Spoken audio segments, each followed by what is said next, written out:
function of the upper respiratory system? It warms the air because like the air is dry. So for reason when we're breathing, so what do we see in the nose? That little hair, right? So what is it called? Cilia. What does it do? It filters. Is that clear? I mean, if we didn't have those hair, anything like that is dust in the environment, it's going to enter.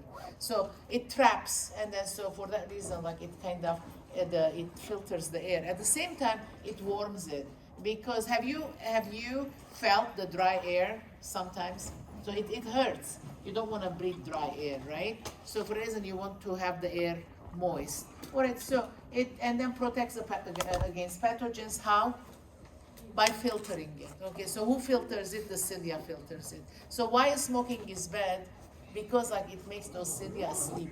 Is that clear? So in other words, every time we're smoking, we're making that cilia to be less effective. So in other words, when you're breathing, so what do you breathe? You breathe dust, and then any irritants, any microbes that are in the environment. Okay, so one way the smoking is bad also, so it's affecting the filtering ability in addition to causing vasoconstriction. Are you with me? Okay, all right, yeah, all right, you, bless you. Okay, and surfactant keeps alveoli from collapsing, and then acid-base balance. What is surfactant? Lubricant. What is surfactant? It's lubricant. All right, so why the lubricant is important? Because like it gives more elasticity. We learned last time in the skin. So like in the dermis we have elastin and collagen. So for reason the skin is stretched, right? So it's not wrinkled. So the surfactant acts the same way for the alveoli to be more effective. All right, is that clear? It's a lubricant. A lubricant helps like the structure to be more efficient. Otherwise, it would be wrinkled, in other words. Okay, all right. So what is acid-base balance? Acid-base balance, we have respiratory system, and then also the kidneys are going to be keeping metabolic. The respiratory hemostasis is maintained by the respiratory system. And then the metabolic hemostasis is maintained by the kidneys. What does this mean? It means that, so the respiratory system is responsible to keep the balance of carbon dioxide and oxygen. What is carbon dioxide? It's a gas. What kind of gas? Acetic gas. Is that clear? So why respiratory system is important? Because it maintains the hemostasis between oxygen and carbon dioxide. Am I making sense? So the cells take the oxygen and then they give out the carbon dioxide. Is that clear? So we always have to take the oxygen in and then give carbon dioxide out. So for that reason, what are we doing? We're inhaling and exhaling, inhaling and exhaling. Do we think about doing that? No, it is kind of automatically it's done. Right? So we don't think, oh, let me breathe right now, and then let me exhale right now. So it's automatically done, right? Okay, so inhalation, exhalation. So when we're inhaling, we're taking the oxygen in. When exhaling, we're exhaling the carbon dioxide out. All right, so if there is infection, for example, or there is a disease process, and then we are not able to exhale the carbon dioxide, what happens to the carbon dioxide? It stays inside. All right, so, but it needs to get out. Why is it staying in? Yeah, it's staying in because that exchange of the gas on the alveoli level, the alveoli are sick, for example, right? So they're not able to exchange. So what happens to the carbon dioxide levels? It increases inside. So what was carbon dioxide? A gas. What kind of gas? Acid. So if the carbon dioxide levels inside the lungs or inside the body are increasing, so what does that mean? So there is acidic gas that is increasing, right? So what happens now? We are in respiratory what? Acidosis. Does that make sense? So in other words, the pH has always going to be between 7.35 to 7.45. Anything that shifts the pH, so the body doesn't like it. All right, so, and then so it has to compensate. In other words, either we're going to be fixing the cause, the reason why the shift happened, or the other organ, which is the kidney, has to compensate. Am I making sense? All right, so the best there is what? To fix the cause. You don't want to wait to the other system to come and then help you. Is that clear? So why do you need the other system to come and help you? It's going to be more complicated, in other words. So the better thing is to fix the cause. Is that clear? So for example, like if somebody is like Valium overdose, or what's going to happen?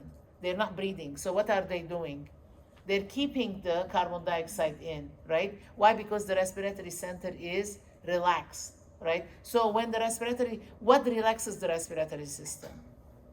Anything that relaxes the central nervous system. Okay, so if you're taking any sedatives, so what does that do? It relaxes central nervous system. As a result, what is it relaxing also? The respiratory system. Am I making sense? So for that reason, people who are taking Valium like for overdose, so what are they doing? They're kind of suppressing central nervous system. As a result, they're suppressing the respiratory system too, right? So now the person who has taken a lot of Valium, does that have the energy to exhale the carbon dioxide? No, because like he's sleeping. Is that clear? So if that carbon dioxide that needed to come out didn't come out and stayed in the body, what did it do to the pH? Made it more acidic. Why? Because carbon dioxide that was supposed to be exhaled is still in me. Am I making sense? So it's all gas in me. And then so how is that gas acid? So what did it do to the pH? Made it acidic, lowered it. So it's less than 7.35. Is that clear, guys? All right, so in other words, if the pH is not balanced, it's not between 7.35 to 7.45, eventually the person is going to die. Is that clear? So because the body cannot survive. Is that clear? So for example, people with Valium overdose, they die. Why? Because by the time the kidney is going to come to help, it takes hours. By then, the person is dead already. Is that clear? So for example, you hear it on the news, people were like on the drug overdose, they found dead, right? A lot of times celebrities, like why are they dying? Because the pH went into acidic, and then the person wasn't found on time. And then if you're going to be waiting for the kidney to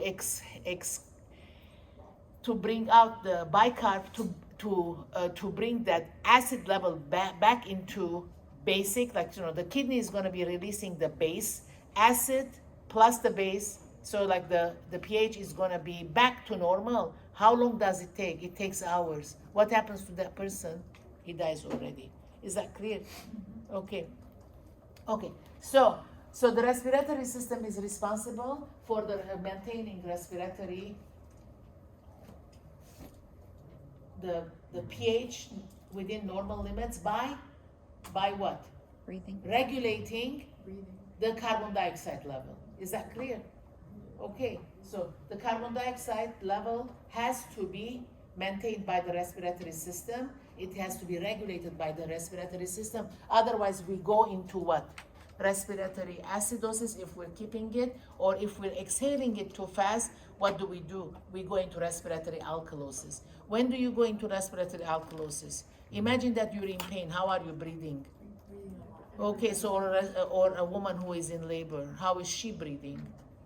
Like very fast, right? So what does she do?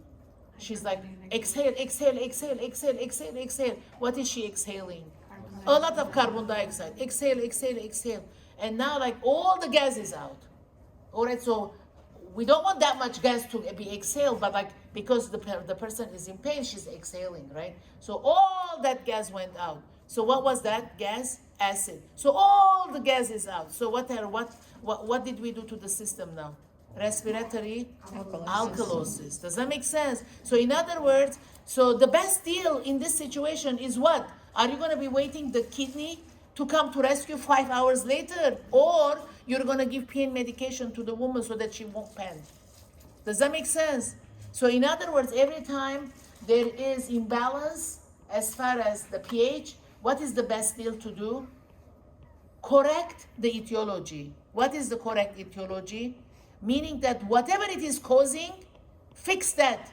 Don't wait to the other system to come and help you, because it will take too many hours. By then the person is going to die. Am I making sense, guys? Okay, yeah. All right. So the only time the body compensates fully, you know which disease? Which disease? COPD. The only time the body fully compensates and the person lives is COPD. Why? Because the disease progresses, how? Little by little. The body has time to adjust. Am I making sense? Little by little, not, because when do you have COPD? After smoking 50 years. Okay, so what happened? What did you do? The alveoli died little by little as you were smoking. Does that make sense? So the body had time to compensate. Is that clear?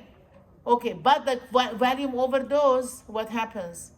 It happened right now. There is a lot of CO2 maintained in the body because like the volume overdose was incidental, like you purposely took the volume, or not purposely took the volume, I don't know. But like it happened right now. It is a one incident. Am I making sense? So you don't have time for the kidney 5 hours later to come and then bring that pH that is acidic back into normal. Okay, guys? Okay. All right, so, and then what is ventilation, what is respiration, what is perfusion? So ventilation is like whenever like we're inhaling and exhaling, that's ventilation. So in other words, there is exchange of air. So air is coming in, air is coming out. Air is coming in and coming out. So that's ventilation, all right? So in other words, if somebody's like confined in a small place and then the air is like, there is no more air, like it's so crowded, I need to be ventilating, right? So in other words, you're struggling for air. Is that clear? So the ventilation has to happen because like you need to have air in and then you have to have air out. So for the air to be coming in, what do you need? You need air. You cannot be confined in a little place and asking for air. Am I making sense? Okay, so that's the ventilation. Okay, so what is the respiration? So the respiration is the exchange of the CO2 and then oxygen. Where does this happen? On the alveolar level. All right, so what are the alveoli? All right, so,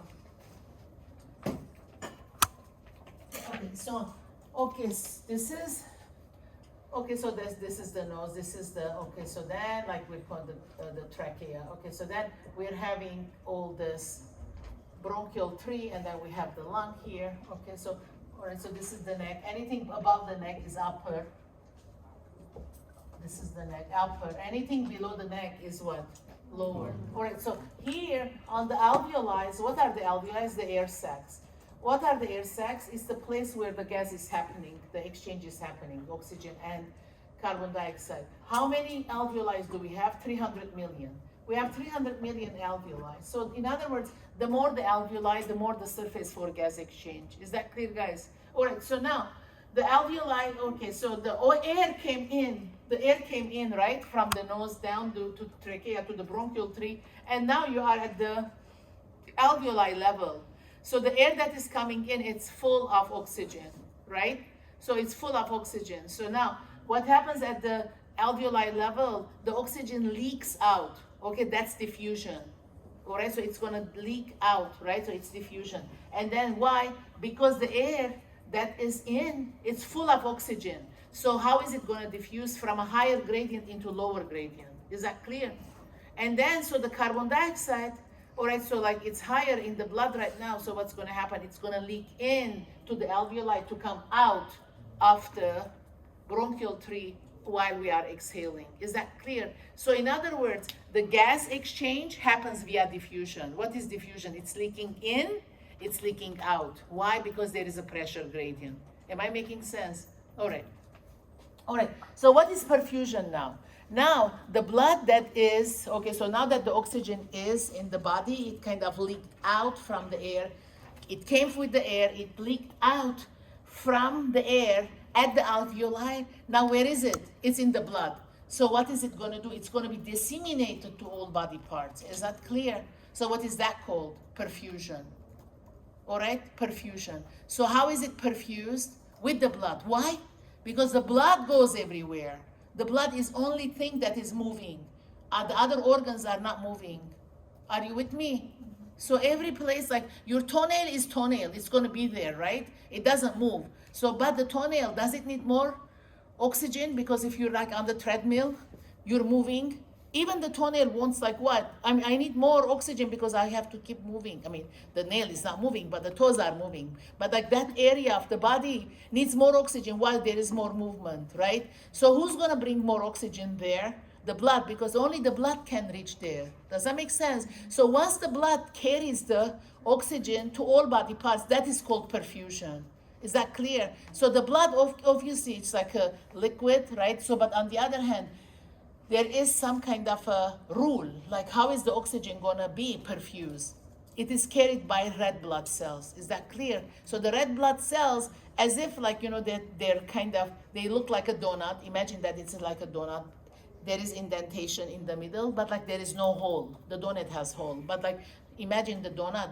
There is a hole, but it's not a hole. It's indented. So the oxygen molecule sits on that open area, and that's how it is carried to all body parts. Is that clear? So in other words, having enough red blood cells, is it a must?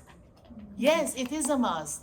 Yeah, the oxygen coming from the air and leaking from the alveoli into the body, into the blood, but there is no red blood cell, perfusion is gonna be compromised. Do you see? Like you can breathe all you wanna breathe, but if the oxygen that leaked from the alveoli into the blood, but it doesn't carry, it's not carried to all body parts, then the perfusion is compromised. Still, you're gonna be looking to your feet. How is the color? Is it nice pink or like it goes like it is with purple? Is it warm? Is it cold? Cold. All right? It's cold, right? Why? Because like, okay, so there is less of a perfusion. Am I making sense? Are you getting the picture? Okay. All right, very good. Okay.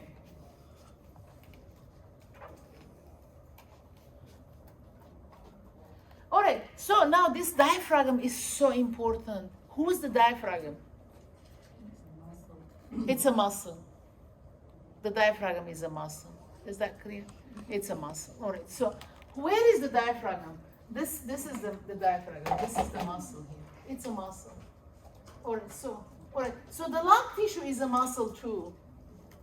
All right, so bronchial, this is the bronchial muscle. Is that clear? So this is, so this is the lung tissue is muscle. The diaphragm is a muscle too. Is that clear? So the muscle, why it is a muscle? Because muscle moves.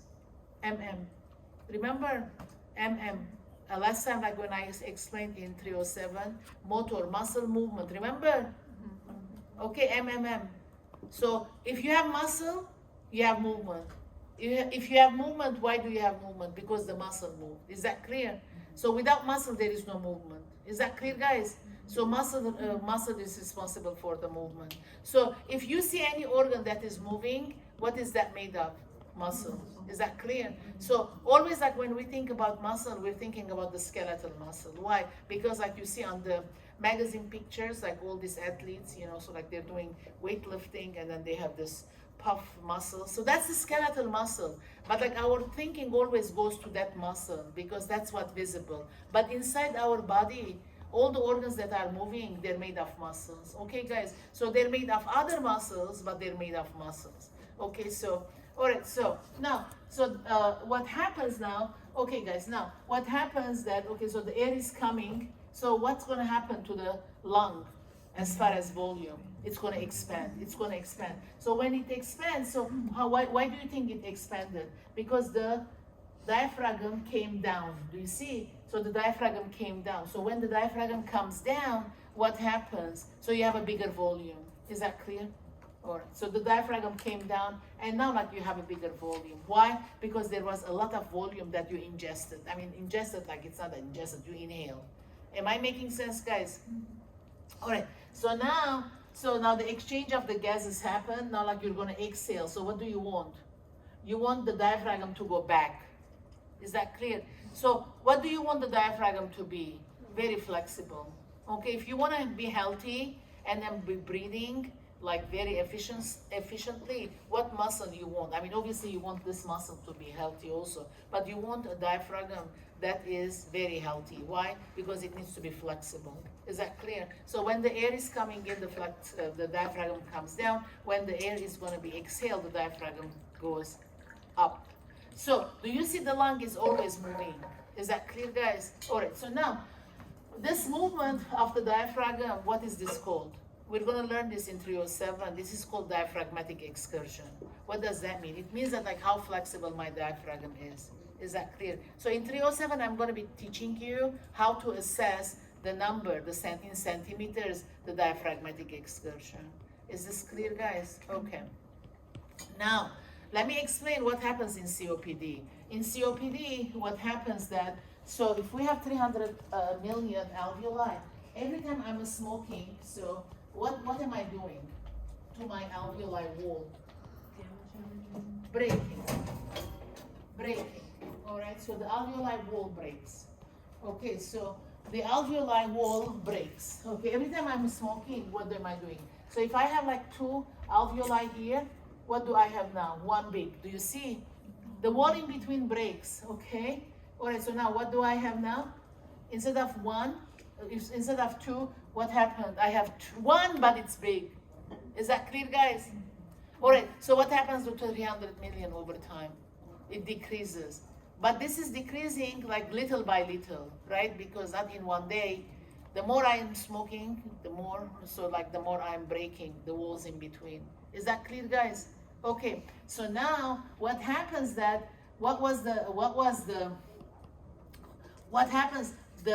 more the alveoli, the better, because the more the surface area, it's easier for the gas, oxygen to leak into the blood, and then from the carbon dioxide to leak into the alveoli to get out. Now, the carbon dioxide leaked here, right? Now, what is it going to do? It's going to come out, and then I'm going to exhale. Are you with me? Now, you have a big, like instead of having 2 small, you have 1 big. What happens? A lot of carbon dioxide is here, right? And it's going to come out. Is it going to come out efficiently? No, it's going to be trapped. Some carbon dioxide is going to be trapped because it's like in a bigger cage, in a bigger bag, in a bigger sack than it was used to be. Are you with me? So in other words, every time I'm smoking, what am I doing? I'm breaking the walls in between my alveoli. So instead of me having distinct alveoli, like 2 or 3, and like I'm having 1 big. So this is not good. Why? Because the carbon dioxide, when it's leaking inside the alveoli to get out by exhalation, it is trapped. Some carbon dioxide is trapped. Does that make sense? Of course, like if there is like a 1 big bag and then so there is carbon dioxide, it has to get out efficiently. Some is leaked, some is left behind. What is that called? Trapped, okay? So it traps, and then over time it will trap more because like more alveoli walls are distracting because of my smoking. Is that clear? Okay, so what happens to this person when the carbon dioxide is trapped? Remember, carbon dioxide is what? Gas and acid. So in other words, it's affecting the pH, right? The pH is getting low, but like it doesn't abruptly go low. It goes little by little low. And then so now for the kidney to come and then fully compensate it, 5 hours later, kidney has time because the drop was not it wasn't very significant. It wasn't abrupt. It was little drop, right? Okay, so now the kidney has time to send the bicarb to neutralize it, to bring the pH back into normal. So there is fully compensation, in other words. Is that clear? Why? Because the change happened gradually. Is that clear? Now, when this is trapping, what happens to the lung? Okay, it needs more volume. Gas takes a space. Do you agree? Okay, gas is going to take a space. And now, like, what do I have here? I have my sternum, and then I have the rib cage, right? So it's like, it is bone, it's a cage. Why I have a cage? Because the cage is protecting vital organs. The 2 lungs, and then the heart. The heart is in the mediastinum, which is like in the alley, all right? So these organs are very vital, right? So for that reason, naturally, what are they? How are they protected? By the bones. What is it called? Rib cage, right? And then this is the sternum, right? So if I take this sternum here, and then so from the back, so from here to the sternum, from the sternum to the backbone here. So what is that called? Anterior posterior diameter. This is anterior, this is posterior diameter. Is that clear, guys? All right, so now what is this called? From the rib cage from the right to the left, if I take a ruler and measure it, that is called transverse diameter. Is that clear?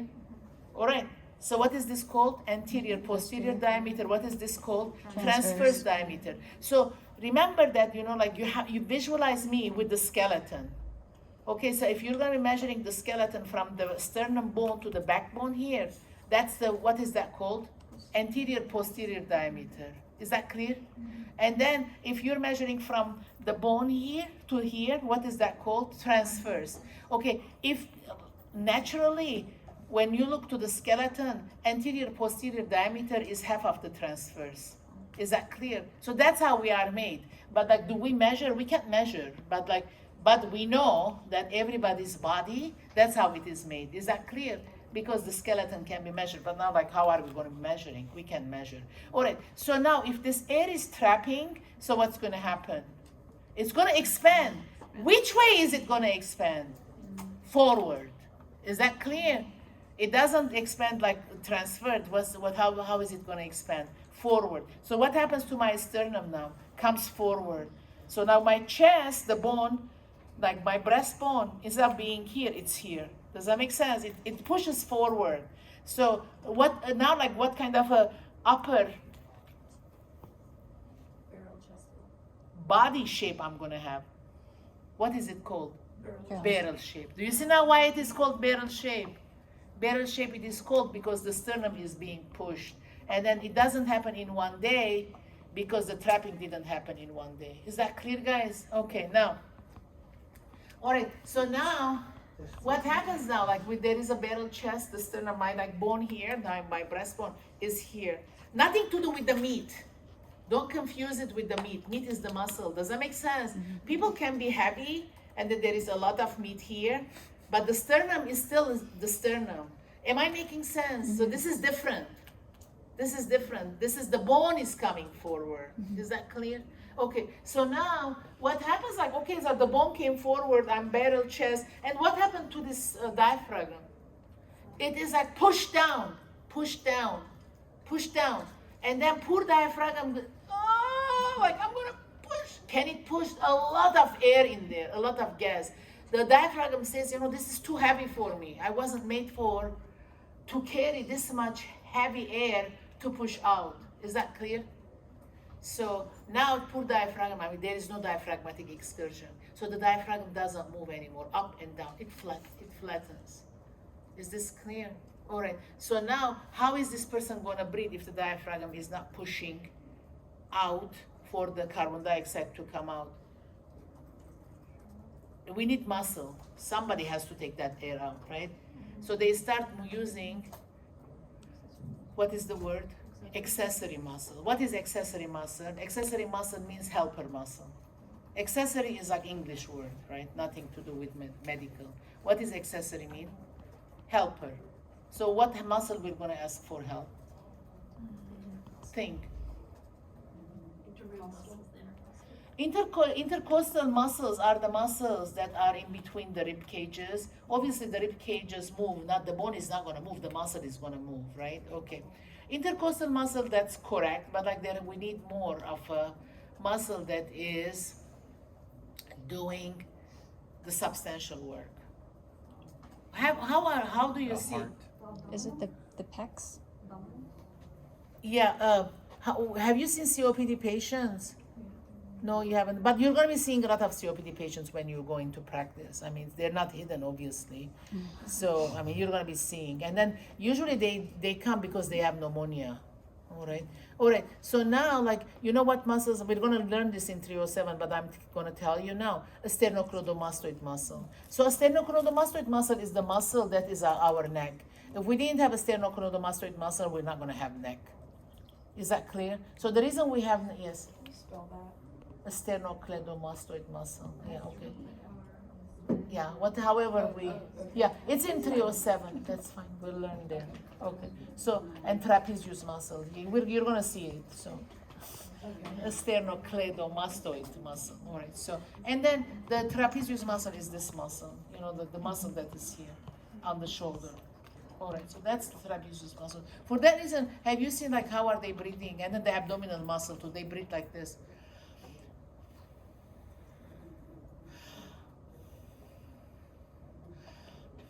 And then as a nurse, like, you know, I'm going to teach a patient. I put a Kleenex box on the abdomen, and I'm telling to the patient, okay, we're going to do pursed lip breathing. And then look, the Kleenex box has to go up and down.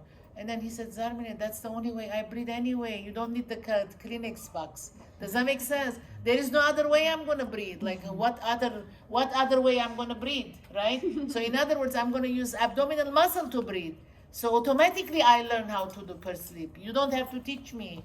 It's automatic. Am I making sense? So like, but like nurses are going to be teaching pursed lip breathing to the patients. But like you don't even need to teach, because otherwise like it's kind of, it's a death or live situation. So the body learns how to breathe out. Am I making sense? Or automatically they were breathing pursed lip. Okay, so that was like a news. I mean, when I was a young staff nurse and I'm teaching the pursed lip breathing, and he said, oh, that's the only way I can breathe. Anyway, so I don't need teaching. Okay, all right, so guys, now, okay. So what are the accessory muscles? The sternocleidomastoid muscle, trapezius muscle, abdominal muscle. So how are these patients? If they're wasting their muscle, when they come to you, how do they look? Do they have neck? They don't have neck. It's like the body's, they're sunken, and then you can see the bones here. Unfortunately, they're very like they're what all they're doing. They're breathing. In other words, I mean, so and then so the abdomen is like there is no more abdomen. It's like a sunken abdomen because they use the muscle. Is that clear? Okay, okay, guys. Now, all right. So so control of the breathing. So why? So obviously, when you're breathing, does it matter like where are you? Are you like in the forest or in the mountains? Clean air. Okay, so how do you breathe? So you breathe easily because ventilation is available. You have a lot of air. Versus you are like, you know, you are kind of in a little room with a lot of people. Is that clear? You're kind of struggling for air. Is that clear? So in other, it matters where are you? Are you in open air or in a close, confined space for the ventilation? And then also, you know, like how are your lung tissues? So if there is pneumonia, for example, pneumonia, it affects the lung tissue. The lung tissue is not healthy. So that exchange is going to be compromised because remember, you know, the diaphragm is a muscle. And then so if there is a disease, the muscle is affected. The exchange, the muscle movement is going to be affected. Am I making sense? So if there is any infection in the lung, it affects the lung movement. Why? Because it is affecting the muscle. Is that clear, guys? Okay, so does that affect the ventilation? Yes. Is that clear? Okay.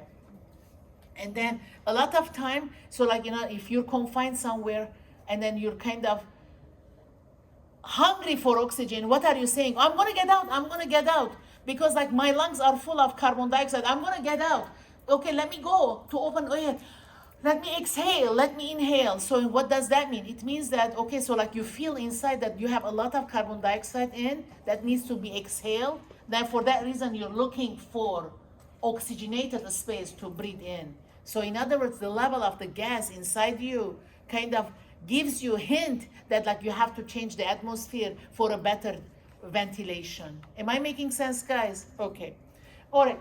So the factors that affect the ventilation is the rate, depth, lung compliance, lung elasticity, and airway resistance. So what does this mean? So in other words, like if we're breathing like easy, when do you breathe easy? Like you are like, there is enough oxygen outside, the air is clean, and easily the air is coming out and the air is going out, right? So in other words, like, you know, so if there is pneumonia or what is the pneumonia? It's affecting the lung tissue, right? So in other words, that is it going to be affecting the respiration?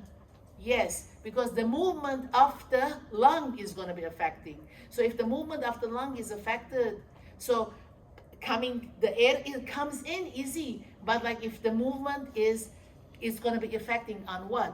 I'm exhaling the carbon dioxide. Is that clear? Because coming in after oxygen is easier because it is against gravity. Are you with me? So exhaling, it needs more work because the lung tissue is gonna push the carbon dioxide out. And if the lung tissue is affected because of disease process, so there is gonna be less efficient gas exchange because the carbon dioxide is gonna be taking longer to get out of the lung. Am I making sense, guys? At the same time, let's say we have what? Like asthma. During asthma, what happens? Asthma, like, you're taking the air in. Okay, so like it's easy to go in. And now, like at the time, like you're gonna exhale, this bronchial tree, this tree here, the bronchial tree, it spasms. Like what happens? The lumen is like smaller now. So for instance, what do you hear when the patient has attack? Wheeze. Right? So like what happened? Why did we have this wheezing? Because when the air was coming, the air out of like the alveoli, it got exchanged, the carbon dioxide was going to come out, and suddenly this bronchial tree, it spasms. Is that clear? So when it spasms, what happens? The lumen is getting smaller. So for that reason, the air has to get out from a smaller lumen than it's a regular size lumen. Is that clear, guys? So for a reason, like you're gonna hear the whistle. Are you with me? Okay. So what are we gonna give this patient? Like the inhaler. So what happens? Like it relaxes the bronchial tree, and now the air can come out easily. Is that clear? Okay. All right. So I think I explained this already, more or less. Yeah, with air respiration. Okay. I explained this also. It's like the leaking of the oxygen and then leaking of the carbon dioxide because from the higher gradient to lower gradient. So I kind of said it. Okay. Oh, this is the same picture. So you can see this is the alveoli here. So the oxygen is like higher because like you just breathe in. So this is higher gradient. So it diffuses into the bloodstream because there is less of oxygen here. Now there is more of a carbon dioxide. It diffuses into the alveoli because there is like higher carbon dioxide here, less. So it's going from the higher gradient to a lower gradient. You see, it's diffusion. It's leaking of the gases, in other words, from higher gradient to lower gradient. Okay. All right. So what is this? This is hemoglobin. So I kind of told you. In another way, what did I tell you? How does the hemoglobin look like? A donut with an indentation, and then so the oxygen molecule sits in that little hole. It's not a hole, it's indented, and then that's how it is carried. But this is like, it's more detailed picture of the hemoglobin molecule. Is that clear?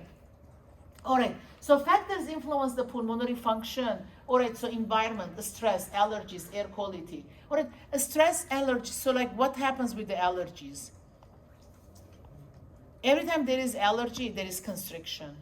All right, always there is allergy, like so there is constriction. So for that reason, people with allergies, with asthma, allergies, so there is a constriction. And then there is an inflammatory process also.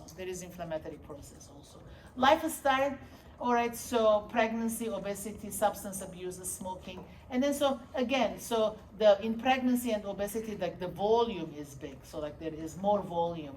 All right, so and then substance abuse and the smoking, what are they doing? Vasoconstriction also. Smoking, vasoconstriction. And then what does it do? I said it also with the smoking, the wall in between the alveoli are breaking. So the whole anatomy of the alveoli is changing, right? Okay, and medication, CNS depression primarily. What happens CNS depression? I gave you an example of Valium overdose. So what does the Valium do? It depresses the central nervous system. So what happens when there is CNS depression? Okay, so everything is relaxed. All right, so everything is relaxed. So what happens? The carbon dioxide is in the alveoli, but it's not traveling out. Okay, so what happens? It is trapped in the alveoli because everything is relaxed. The person is not even breathing out. So what does this do? Respiratory Acidosis. Why? Because you're kind of maintaining the carbon dioxide that was supposed to be exhaled. Why you didn't exhale? Because everything is relaxed. Why? Because the person took medication that depresses the central nervous system. Are you with me? Do you see the connection? Okay. All right. Okay, guys, now, all right, now every time there is upper respiratory infection, so we really need to take care of it, because once upper respiratory infection is not taken care of, so what's going to happen? It's going to come down to the lower respiratory. So for that reason, if somebody has the cold, okay, they have to stay home, right? They have to get rest. They have to eat nourished food. Why? Because the body has to fight that virus. Is that clear? All right. So why nourished food? So you have proteins to fight the infection? Like, so you have the macros that you need to help your cells with increased metabolism. Very good. Okay, so remember, like, what the lymphocytes in the in the bone marrow, the lymphocyte was the 20% of the differential, right? So which one was the first one? Polymorphonuclear neutrophils. They're the 70% of the cells. The 20% of the cells, which is the second in rank, are the lymphocytes that has the T cell and the B cell. They're the 20%. So in other words, they're substantial, right? So the only way the bone marrow builds the lymphocyte if we have protein. If you don't eat protein, so like the bone marrow, okay, like I'm gonna make lymphocytes, but I don't have the raw material. How do you want me to make the lymphocyte? It cannot make the lymphocytes. So now, like, if you don't have lymphocytes, what happens? Like, you cannot fight that cold virus. Even though cold virus is not very dangerous virus, but still it needs to be fought by the body. Is that clear? So for that reason, like, you're gonna stay home, because when you're staying home and then you're not exerting more work on your body, so the body's concentration will be fight that virus. Is that clear? Yeah.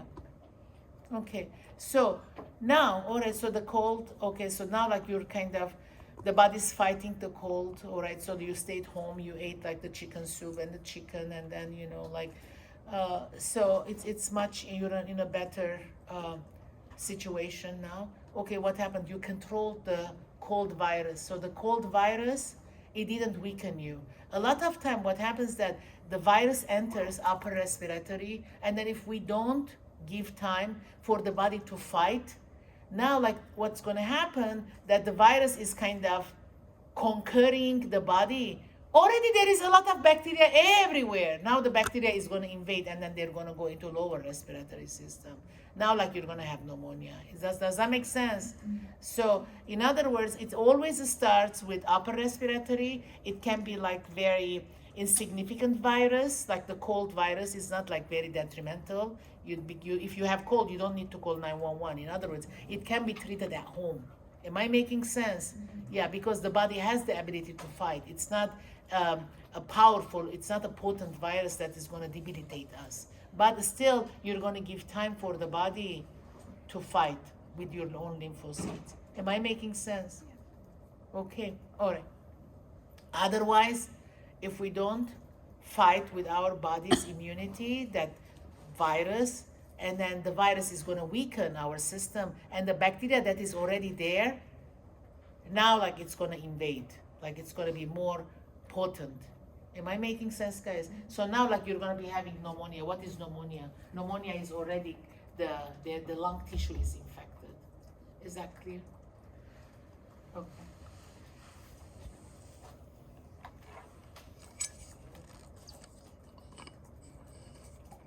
Do you want to take 10-minute break? Are you good here? Okay. It's hot in here because there's It is wicked hot. air. Yeah, I know. Like, I felt it. Yeah. You know, so like it's I'm kind of. sweating. Yeah, I mean. Is there yeah. AC that we can turn on? And or we can leave the door open. I mean,